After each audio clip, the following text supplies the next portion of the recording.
স্নেহ শিক্ষার্থীবৃন্দ, আশা করি সবাই ভালো আছো। যে যেখানে আছো সাবধানে থাকবে, নিরাপদে থাকবে।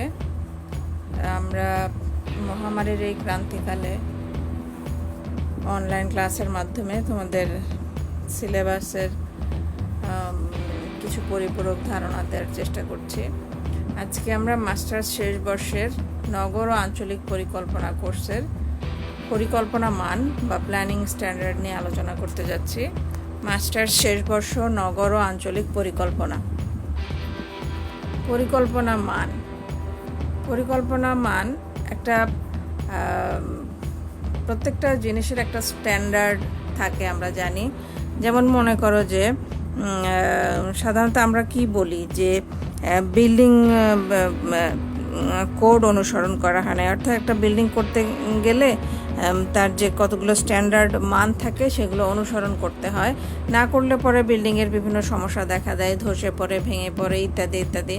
অর্থাৎ আমরাও পরিকল্পনা মানের ক্ষেত্রেও একটা নির্দিষ্ট অঞ্চলে কত একর এলাকায় কত জনসংখ্যা বসবাস করবে বা একটা নির্দিষ্ট পরিমণ্ডলে কী পরিমাণ ওপেন স্পেস রাখতে হবে, এই বিষয়গুলোকে আমরা পরিকল্পনা মান বলছি। পরিকল্পনাবিদরা সাধারণত কতগুলো স্ট্যান্ডার্ডকে ধরে নিয়ে নগর এবং আঞ্চলিক পরিকল্পনা প্রণয়ন করে থাকেন। এখন আমরা আসি পুস্তকের সংজ্ঞা। প্ল্যানিং স্ট্যান্ডার্ড বা পরিকল্পনা মান হলো একটি নির্দিষ্ট সময় নির্দিষ্ট ক্ষেত্রে নগর বিকাশের জন্য আইন দ্বারা অনুমোদিত প্রয়োজনীয়তা। অর্থাৎ একটু আগে যেটা বললাম যে কতগুলো নির্দিষ্ট পলিসি মাধ্যমে পরিকল্পনার জন্য কিছু নির্দিষ্ট মান ডেভেলপ করা হয়। যেমন একটু আগে বলেছি যে একটা নির্দিষ্ট এলাকায় কত লোকের জন্য কি পরিমাণ ওপেন স্পেস বা উন্মুক্ত স্থান, পার্ক ইত্যাদি বিনোদন কেন্দ্র রাখতে হবে। সেভাবে অর্থাৎ এই অনুমোদিত আইন দ্বারা প্ল্যানিং স্ট্যান্ড বা পরিকল্পনার মান নির্ধারণ করা হয়। যেমন বস্তি কিংবা শহরে দুর্যোগের জন্য পরিকল্পনার মান সেট করা আছে। অর্থাৎ নগরে বস্তি যদি গড়ে ওঠে তাহলে এই বস্তি নগরের কি পরিবেশ দূষণ করতে পারে, এবং বস্তি এলাকাতেও আমরা জানি যে খুব অল্প পরিসরে অধিক সংখ্যক জনগোষ্ঠী বসবাস করে, তাতে নগরের জনসংখ্যার ঘনত্ব অনেক বেড়ে যায়, নগরের বিভিন্ন সেবার চাহিদা অনেক বেড়ে যায়, যেমন গ্যাস, বিদ্যুৎ, পানি ইত্যাদির চাহিদাও বেড়ে যাবে। তাহলে বস্তি যদি গড়ে ওঠে বা নগরে অন্যান্য যে কোনো দুর্যোগ অর্থাৎ অগ্নিকাণ্ড বা জলাবদ্ধতা, এই সকল ক্ষেত্রেও পরিকল্পনার জন্য কিছু মান সেট করা আছে। জমির ব্যবহার পরিবর্তন এবং পরিবর্ধনের ক্ষমতা জনসাধারণ, সরকারি কর্মকর্তা, রাজনীতিবিদ, বিবিধ সেক্টরে ব্যবহারকারী যারা নিষ্কাশন লাইন, রাস্তাঘাট, জলাভূমি, উচ্চ ভোল্টেজ বিদ্যুৎ লাইন, বিনোদন ক্ষেত্রগুলো কাঠামোগত নির্মাণ করতে বা কাছাকাছি কাঠামো নির্মাণের অনুমতি দেয়। অর্থাৎ একটা নগর পরিকল্পনার মান নির্ধারণের ক্ষেত্রে নগর পরিকল্পনার সাথে যারা জড়িত আছে, বিভিন্ন সরকারি কর্মকর্তা, রাজনীতিবিদ, ভোক্তা, জনসাধারণ, যাদের জন্য পরিকল্পনা করা হচ্ছে কোনো নগরে বা অঞ্চলে, সেই ভোক্তা সাধারণের চাহিদা তার উপর ভিত্তি করে এবং এই নির্দিষ্ট এলাকায় জনগণের জন্য কি পরিমাণ বিদ্যুতের চাহিদা রয়েছে, নিষ্কাশন ব্যবস্থার কি পরিমাণ ভূমি সংরক্ষণ করতে হবে সুয়ারেজের জন্য, ড্রেনেজ জন্য, তাহলে এই সবগুলো বিবেচনা করে নগর পরিকল্পনার প্রণয়ন করা হয়। এখানে আমরা একটু ইংরেজি কিছু প্ল্যানিং স্ট্যান্ডার্ড সংজ্ঞা দেওয়ার চেষ্টা করেছি। দেখি আমরা। Planning standards formulated by the town and country planning department. কোনো নগর বা দেশের নগর পরিকল্পনা ডিপার্টমেন্টে যারা থাকে তারা সাধারণত এই প্ল্যানিং স্ট্যান্ডার্ডগুলো প্রণয়ন করে থাকে। These standards are applied during the planning design stage of a project preparation of layout. অর্থাৎ একটা প্রজেক্টের বা একটা ডিজাইনের যখন বাস্তবায়ন হতে শুরু করে বা এটা যখন বাস্তবায়নের আমরা প্রস্তুতি নেই, তখনই কিন্তু এই প্ল্যানিং স্ট্যান্ডার্ডগুলো অবশ্যই এগুলো মনিটরিং করতে হয় যে প্ল্যানিং স্ট্যান্ডার্ডগুলো মানা হচ্ছে কিনা। Normally in the form of course or regulations pertaining to space requirement, site specification, height, land use and other criteria. তাহলে এই নগর পরিকল্পনার ক্ষেত্রে মনে করি আমরা একটা নগরে একটা আবাসিক এলাকা গড়ে উঠবে। এই আবাসিক এলাকায় গড়ে ওঠার জন্য প্লট সাইজগুলো কেমন হবে এবং কত প্লট সাইডের সামনে কত চওড়া রাস্তা রাখতে হবে এবং যে যে জায়গায় বিল্ডিংগুলো হচ্ছে সেখানকার বিল্ডিংগুলো হাইট কেমন হবে। যেমন আমরা জানি যে এয়ারপোর্ট বা তার আশেপাশের এলাকায় 6 তলা বা তার চেয়ে বেশি উঁচু ভবনের পারমিশন দেয়া হয় না। তাহলে এই বিল্ডিং হাইট, ল্যান্ড ইউজের সকল বিষয়গুলো নগর পরিকল্পনায় বিবেচনায় নেওয়া হয়ে থাকে। Required by the local authority for development of land or property. তাহলে কোনো ল্যান্ড বা প্রপার্টি ডেভেলপমেন্টের ক্ষেত্রে যে লোকাল অথরিটি আছে তাদের দ্বারা প্রণীত এই বিধিনিষেধগুলো মেনেই নগর পরিকল্পনা প্রণয়ন করতে হয়। জনগণের সাথে পরিকল্পনা করা নগর পরিকল্পনার প্রথম নিয়ম। জনগণের সাথে পরিকল্পনা বলতে কি বুঝি? অর্থাৎ জনগণের চাহিদা। আবার অনেক ক্ষেত্রে নগর পরিকল্পনার জন্য জনগণকে সম্পৃক্ত করতে হয় এবং জনগণের কাছ থেকে কিছু সম্পদ, মনে করো রাস্তা চওড়া করতে হবে, তাহলে রাস্তার আশেপাশে যে বসতিগুলো রয়েছে তাদের কাছ থেকে ল্যান্ড অ্যাকোয়ার করতে হবে। তাহলে এখানে অবশ্যই মানুষের সম্মতির প্রয়োজন আছে। আশেপাশে যারা বসবাস করে তাদের থেকে ল্যান্ড নিতে গেলে তাদের সম্মতির প্রয়োজন আছে। তাদেরকে বোঝাতে হবে যে রাস্তা প্রশস্তকরণের প্রয়োজনীয়তা এবং তাদেরকে যথাযথভাবে তাদের যে ক্ষতিপূরণ সেটাও যেন যথাযথভাবে দেয়া হয়, এই ব্যবস্থাগুলো গ্রহণ করা। অর্থাৎ জনগণের সম্পৃক্ততা, জনগণের সম্মতি, জনগণের প্রয়োজনীয়তা, এই বিষয়গুলো নগর পরিকল্পনার মানের ক্ষেত্রে বিবেচনা করা হয়। পরিকল্পনার মান অবশ্যই মানব সমাজের গতিশীল প্রকৃতির বিবেচনায় নিতে হবে। মানব সমাজ সবসময় গতিশীল, অর্থাৎ আমাদের এখানে প্রযুক্তির পরিবর্তন হচ্ছে, মানুষের চাহিদার পরিবর্তন হচ্ছে, জনসংখ্যা, কোনো একটা এলাকায় জনসংখ্যার আকৃতি পরিবর্তন হয়, এই সবগুলো বিষয় গতিশীল। জনসংখ্যা বৃদ্ধির হার পরিবর্তন হয়। এই গতিশীল বিষয়গুলোকে প্রাধান্য দিয়ে পরিকল্পনার মান বিবেচনা করতে হয়। পরিকল্পনা মানের নিয়ামক। প্ল্যানিং স্ট্যান্ডার্ড বা কোনো নগরের জন্য পরিকল্পনা মান সেট করতে গেলে যে নিয়ামকগুলো বিবেচনায় নিতে হয়, পরিকল্পনা মানের এগুলোকে আমরা বলছি বিবেচ্য নিয়ামক। প্রয়োগের ক্ষেত্রে আমরা কি নিয়ামক বা বিবেচনা করব? কে পরিকল্পনার মান নির্ধারণ করছে, অর্থাৎ এই পরিকল্পনার মানটা নির্ধারণকারী কর্তৃপক্ষ কে? পরিকল্পনার মান বিদেশি নীতি থেকে আমদানি করা কিনা? বিদেশের সমাজ ব্যবস্থা, তাদের জনগণের জীবন আচরণ, জীবন মানের সাথে আমাদের ব্যাপক পার্থক্য রয়েছে। তাহলে আমাদের দেশে যে পরিকল্পনা মানগুলো সেট করা হবে, এগুলো যদি বিদেশি পরিকল্পনা মানের অনুসরণে করা হয়, তাহলে দেখা যাবে অনেক ক্ষেত্রে আমাদের চাহিদা পূরণ করতে পারছে না। তাছাড়া বিদেশে জনসংখ্যার ঘনত্ব কম, আমাদের এখানে জনসংখ্যার, অর্থাৎ আমাদের এখানে জনসংখ্যার আয়তন বড়, দেশের আয়তনের তুলনায় জনসংখ্যার আয়তন বড় হওয়ায় আমাদের এখানে জনসংখ্যার ঘনত্ব বেশি। তাহলে আমরা যদি বিদেশি মানের ক্ষেত্রে, যেখানে জনসংখ্যার ঘনত্ব কম, সেই সকল মান নিয়ে পরিকল্পনা মান নির্ধারণ করা হয়, প্ল্যানিং স্ট্যান্ডার্ড নির্ধারণ করা হয়, তাহলে প্রায়শই সেগুলো কার্যকর হয় না। পরিকল্পনা বা নির্ধারণের সময় সংস্কৃতি বিবেচনা করা হয়েছে কিনা। সংস্কৃতি বা কালচার, এক একটা জাতিগোষ্ঠীর নিজস্ব সংস্কৃতি, কালচার রয়েছে, তাদের নিজস্ব ঐতিহ্য রয়েছে, এই বিষয়গুলো বিবেচনায় নিয়েই পরিকল্পনা প্রণয়ন করতে হয়। তা না হলে পরে সংস্কৃতির পরিপন্থী যদি হয়ে যায় পরিকল্পনার মান, তাহলে সেটা মানুষ সহজে গ্রহণ করতে পারে না। ভৌগোলিক অবস্থান, ভূমির টোপোগ্রাফি, অর্থাৎ একটা ভূমির ভূসংস্থান, ভূমির বৈচিত্র্য, ভূমিরূপ, ভূমির প্রকৃতি, জলবায়ু, মাটির ধরন, উদ্ভিদ প্রাণীর জীবন, অন্যান্য প্রাকৃতিক সম্পদ, মানুষের প্রযুক্তিগত দক্ষতা এবং অন্যান্য ক্ষমতা, প্রযুক্তি, দার্শনিক, ধর্মীয়, যেমন বিভিন্ন সামাজিক ও অসামাজিক কারণগুলোর আন্তঃব্যবস্থা বিবেচনা করা হয়। নৈতিকতা ও নৈতিক মূল্যবোধ, বিশ্বাস, সামাজিক সংগঠন এবং অন্যান্য সামাজিক নিয়মাবলী নির্দিষ্ট সময়ে একটি নির্দিষ্ট পরিস্থিতিতে এই কারণগুলো সংগঠন এবং সংমিশ্রণ বিবেচনা আবশ্যক। আচ্ছা, এতক্ষণ যে বিষয়গুলো বলা হলো, এই সবগুলো বিষয়ই কিন্তু একটা নির্দিষ্ট সময় এবং নির্দিষ্ট পরিস্থিতিতে বিবেচনা করতে হবে। সময়ের সাথে সাথে মানুষের চাহিদা পরিবর্তন হয়,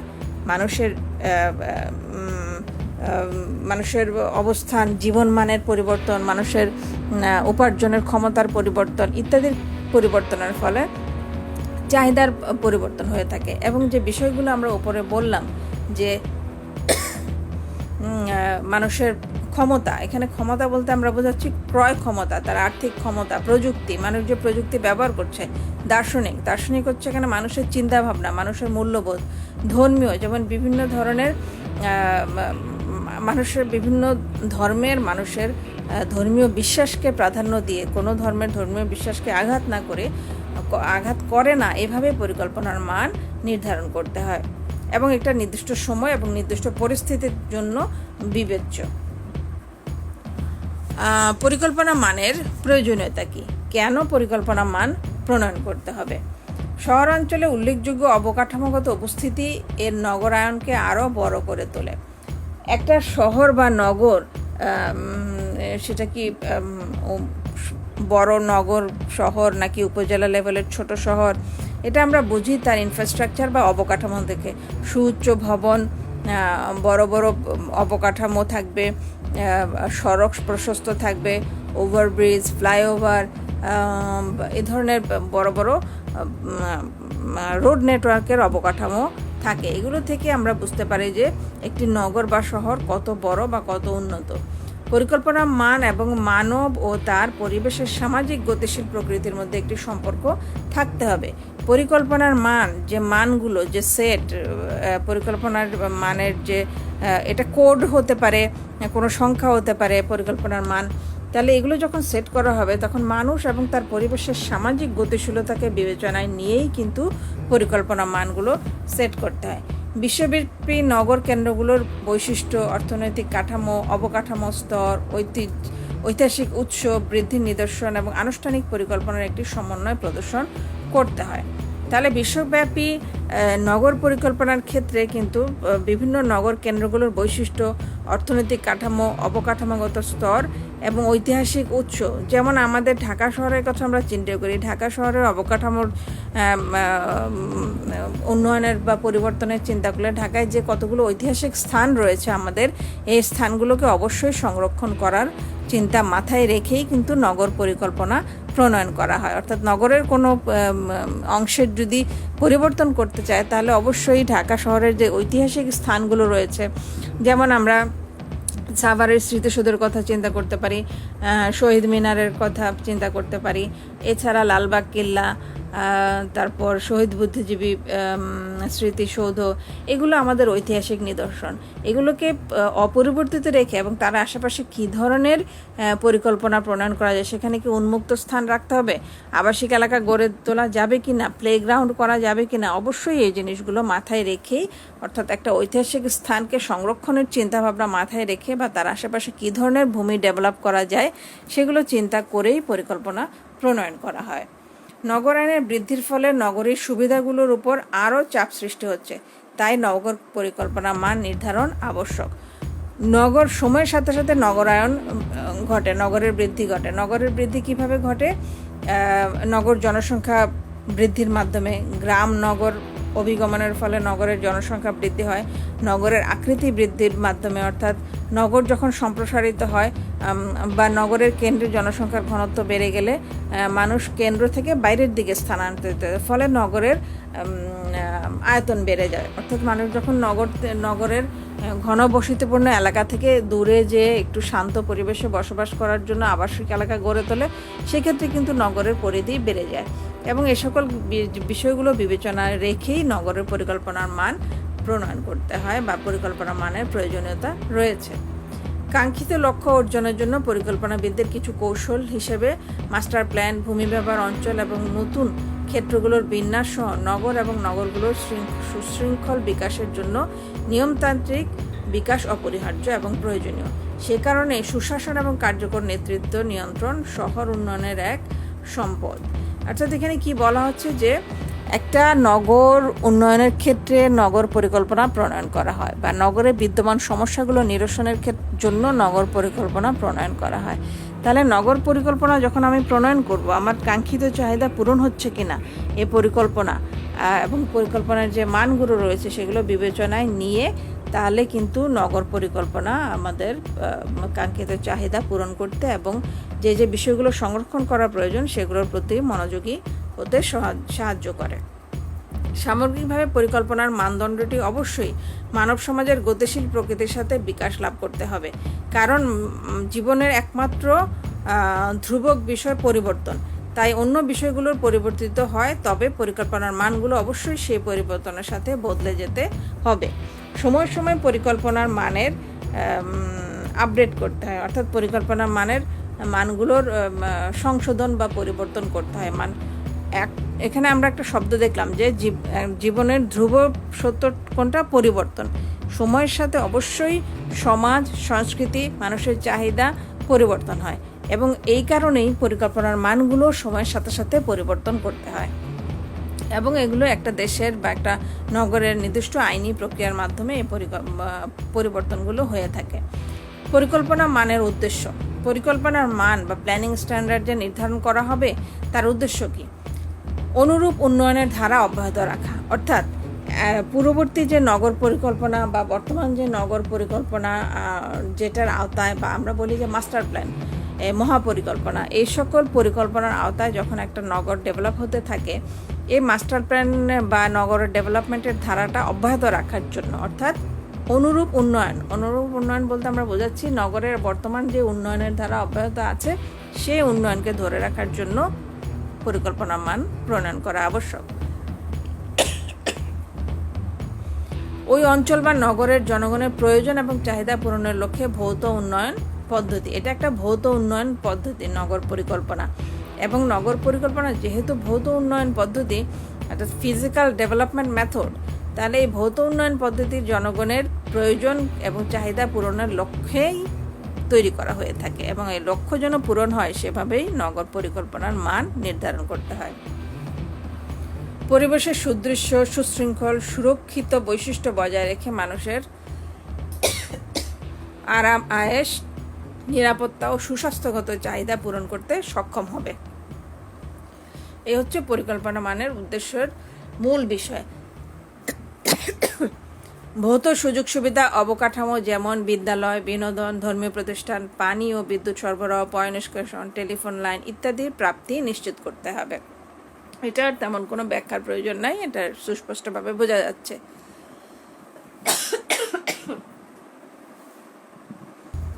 পরিবেশের যথাযথ মান নিয়ন্ত্রণ করা যাতে উন্নয়ন কর্মকাণ্ড দ্বারা পরিবেশের কোনো উপাদান দূষিত না হয়।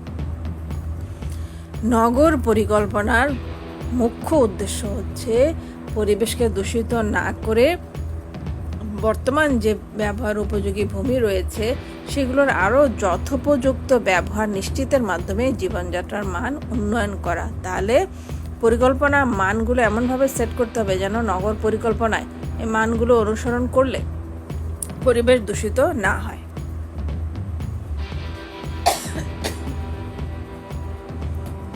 এখানে আমরা স্লাইডটিতে দেখতে পাচ্ছি যে মালয়েশিয়ায় নগর পরিকল্পনার জন্য তারা যে বিষয়গুলোকে প্রাধান্য দিয়েছিল, বিষয়গুলো কি কি?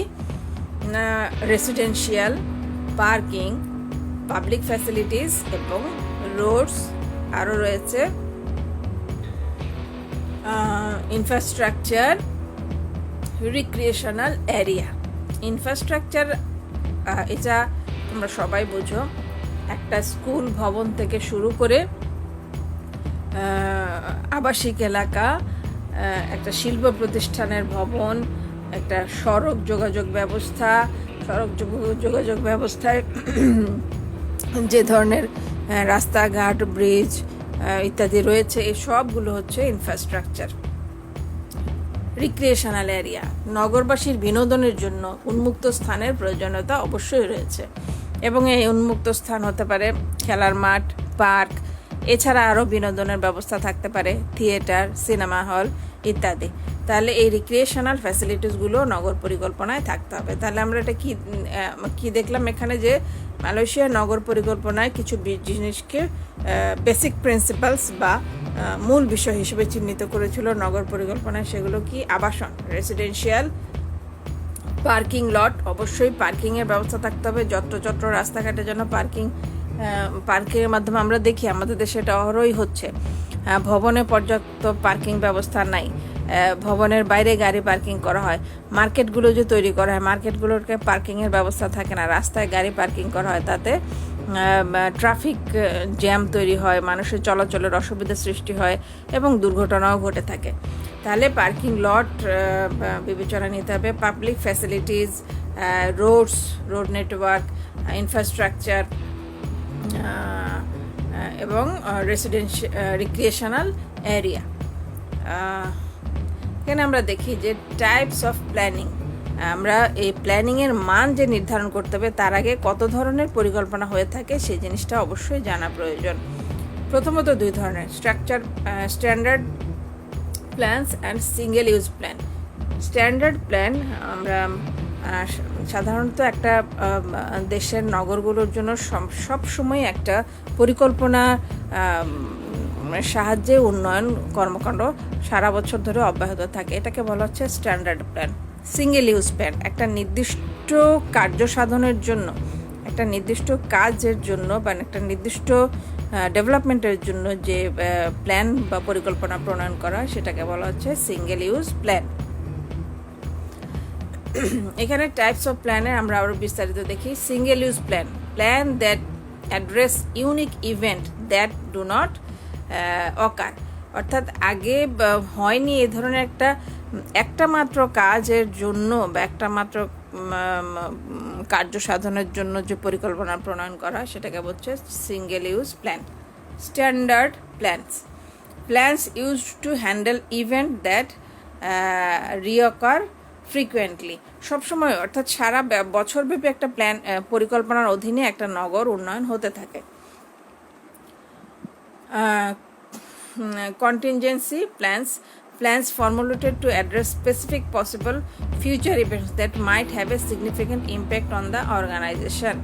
আচ্ছা, একটা নগরের একটা শহর, একটা অর্গানাইজেশন, অর্থাৎ কাদের এটা একটা নগরবাসী, নগরের বসবাসকারী জনগোষ্ঠীর। তাহলে এই নগর যে তাদের জন্য একটা প্রতিষ্ঠান, এটাতে নির্দিষ্ট কোনো একটা কাজ, নির্দিষ্ট কোনো একটা উন্নয়ন যেটা ভবিষ্যতেও চলতে থাকবে, এ ধরনের ফিউচার ডেভেলপমেন্টের জন্য একটা ডেভেলপমেন্টের ক্ষেত্রে নগর পরিকল্পনাগুলো প্রণয়ন করা হয়।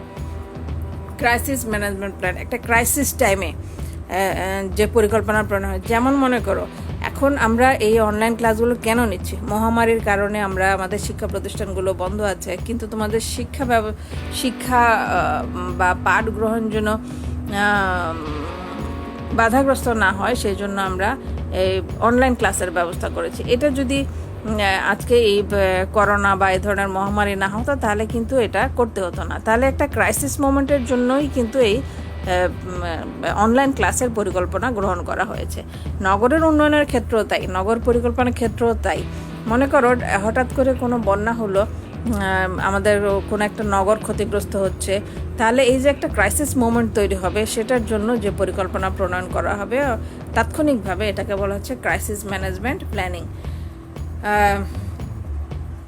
Scenario planning, plans that are based on what if scenarios about the future. ভবিষ্যতের কি দেখতে চাই আমরা তার জন্য যে পরিকল্পনা প্রণয়ন করা হয় তাকে বলা হচ্ছে সিনারিও প্ল্যানিং। এখানে একটা নগরের প্ল্যানিং স্ট্যান্ডার্ডের উদাহরণ দেয়া হয়েছে। আমরা এখানে দেখতে পাচ্ছি প্লে লট, চিলড্রেন প্লেগ্রাউন্ড, নেবারহুড ফিল্ড। কত এটা একটা প্লে লটের আয়তন কত হবে এবং ওই আয়তনে কি পরিমাণ জনগণ বা কী পরিমাণ লোকের জন্য ওই প্লে লটটা, একটা চিলড্রেন প্লেগ্রাউন্ড যদি হয় সেটার আয়তন কত হবে এবং কত পরিবারের বা কত শিশু ওখানে বিনোদনের জন্য আসতে পারবে, এইটাই কিন্তু প্ল্যানিং স্ট্যান্ডার্ড। আমরা এখানে যেটা দেখতে পাচ্ছি উদাহরণের মাধ্যমে, এভাবেই কিন্তু প্ল্যানিং স্ট্যান্ডার্ড প্রণয়ন করা হয় বা পরিকল্পনার মান তৈরি করা হয়। এখানে ডিটেলস সব কিছু থাকতে হবে।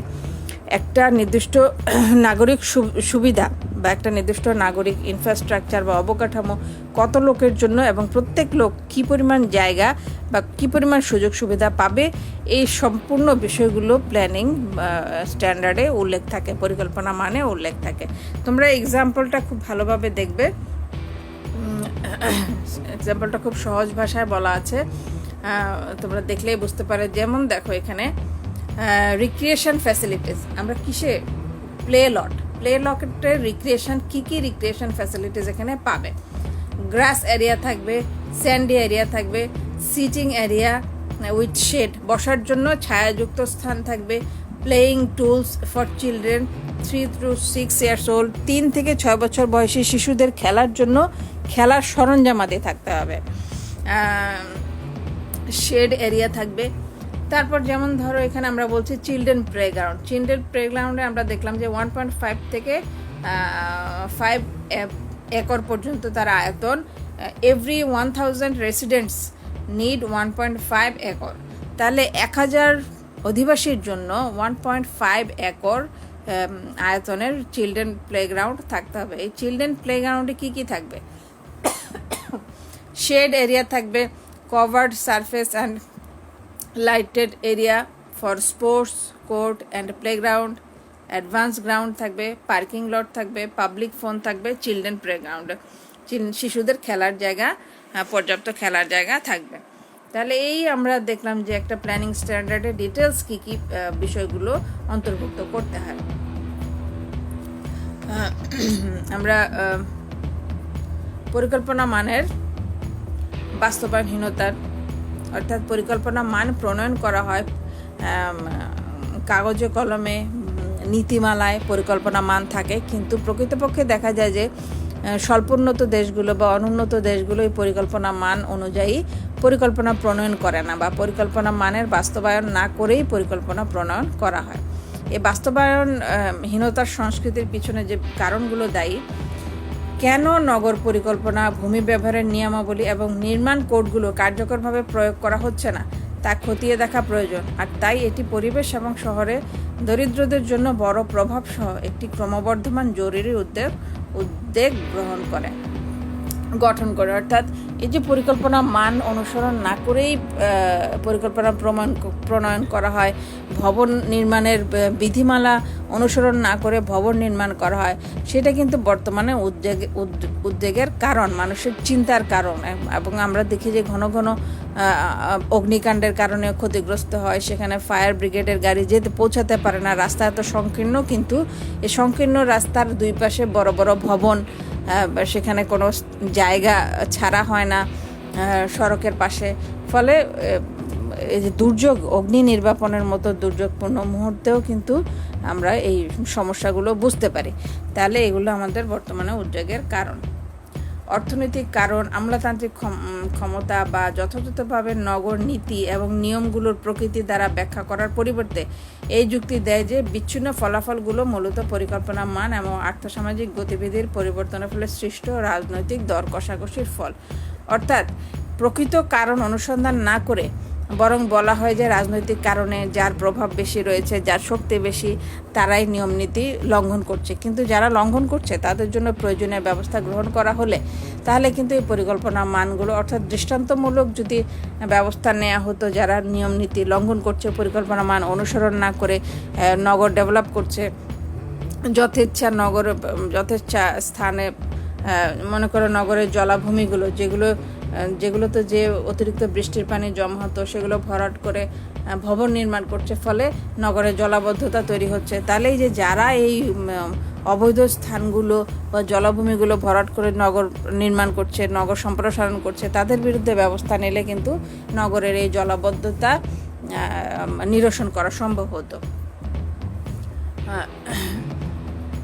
দ্রুত নগর বৃদ্ধি তাদের নাগরিকদের পর্যাপ্ত মৌলিক পরিষেবা সরবরাহের জন্য বেশিরভাগ শহরগুলোর সক্ষমতা মারাত্মকভাবে ছাড়িয়ে গেছে। অর্থাৎ একটা নগরের কী পরিমাণ জনসংখ্যা ধারণ করতে পারে, একটা নগরে কত ধরনের অর্থনৈতিক কর্মকাণ্ড চলতে পারে, একটা নগরের পরিসীমা বৃদ্ধি কতটুকু পর্যন্ত হতে পারে, এগুলো বিবেচনা না করে নগরের বৃদ্ধি হতে থাকলে নগর কিন্তু নানা ধরনের সমস্যার সম্মুখীন হয়। আমরা দেখছি যে এখন ঢাকা সিটি কর্পোরেশনকে উত্তর দক্ষিণ দুই ভাগে বিভক্ত করা হয়েছে, কারণ একটা সিটি কর্পোরেশনের মাধ্যমে ঢাকা শহরের আয়তন এত বেড়ে গেছে বা ঢাকা শহর এত বেশি বিস্তৃত হয়েছে উত্তরে দক্ষিণে, যে ঢাকা শহরকে একটা সিটি কর্পোরেশনের মাধ্যমে আর তার মৌলিক চাহিদাগুলো পূরণ করা, নাগরিক সেবাগুলো দেয়া সম্ভব হচ্ছে না। ফলে দুইটা সিটি কর্পোরেশনে বিভক্ত করা হয়েছে, এবং এটার বিভক্তির কারণই হচ্ছে নগরটার বৃদ্ধি, অসমভাবে বৃদ্ধি এবং নগরের অপ্রয়োজনীয়ভাবে বৃদ্ধি পাওয়ার কারণে এটা ঘটেছে।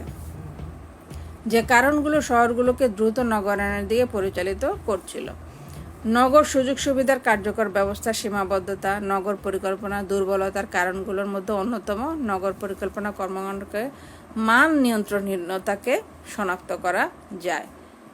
তাহলে নগর পরিকল্পনার ক্ষেত্রে যে দুর্বলতাগুলো রয়েছে এবং নগর পরিকল্পনার মান না মানার যে সংস্কৃতি রয়েছে, এগুলোকে যদি চিহ্নিত করা না যায়, তাহলে নগর পরিকল্পনার মান নির্ধারণ করে বা কাগজে কলমে নগর পরিকল্পনার মান সেট করেও নগরের সুষ্ঠু পরিকল্পনা, নগর বৃদ্ধির অপরিকল্পিত বৃদ্ধি রোধ করা সম্ভব হবে না। তাহলে আমরা যেটা আজকে জানলাম যে নগর পরিকল্পনার মান কি, নগর পরিকল্পনা মানের প্রয়োজনীয়তা এবং নগর পরিকল্পনা মানের উদ্দেশ্য, আর নগর পরিকল্পনা মানের বাস্তবায়ন না করার সংস্কৃতি যে আমাদের মধ্যে বিদ্যমান আছে সেটা সম্পর্কেও আমরা জানলাম। তোমরা স্লাইডগুলো ভালোভাবে লক্ষ্য করলে এবং স্লাইডগুলোতে যা আছে, একটু কঠিন ভাষা, কিন্তু স্লাইডগুলোতে যা আছে এগুলো তোমাদের প্রশ্ন উত্তর তৈরিতে সহযোগিতা করবে বলে আমি মনে করি। সবাই সুস্থ থাকো, নিরাপদে থাকো এবং স্বাস্থ্যবিধি মেনে চলো। সবার সুস্থতা কামনা করছি। সবাই ভালো থাকো। আল্লাহ হাফেজ।